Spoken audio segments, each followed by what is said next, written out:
please do.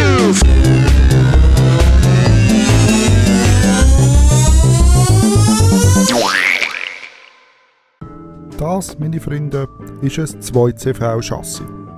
Es ist nicht gross, es ist nicht schwer, aber es hebt. Und das ist mein Vögelspalt.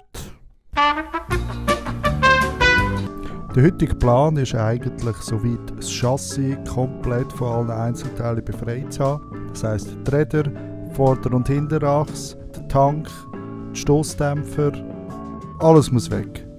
Es sollte eigentlich nicht so ein grosser Aufwand sein, weil an dem hohen Chassis hat es jetzt auch nicht so viel dran.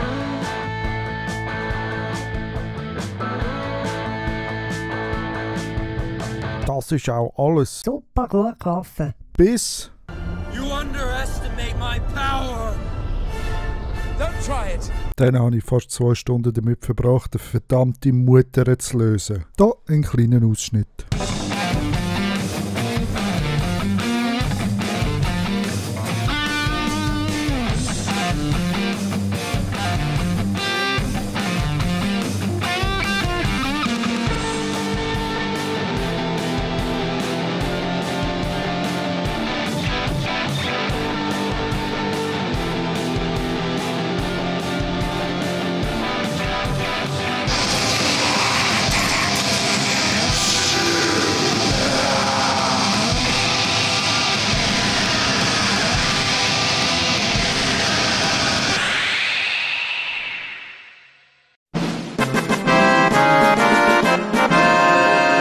Zwei Stunden später. Jetzt ist alles vom Chassis weg. Es ist eigentlich alles recht gut gegangen. Ich habe nicht mehr so eine Schraube gehabt, wo man alles blockiert hat. Aber wo soll ich die ganze Seich herbiegen?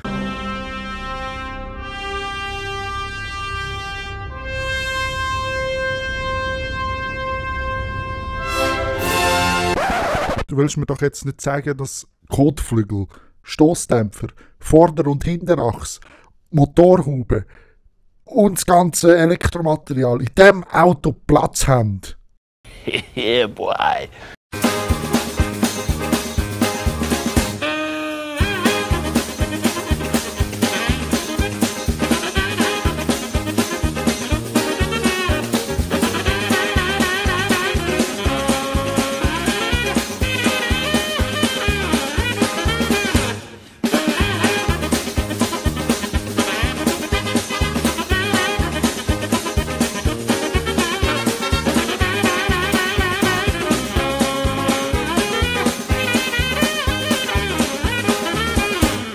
Tatsächlich, es hat alles in diesem verdammten Auto Platz gehabt. Das wäre es auch schon gewesen mit der Folge.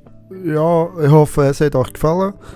Ihr könnt euch gerne unter dieser Mailadresse hier luzi.helmil@gmail.com Projektvorschläge, Wünsche oder sonstige Äußerungen teilen und spenden. Ja, was nächstes Mal passiert, weiß ich selber noch nicht. Tschüss!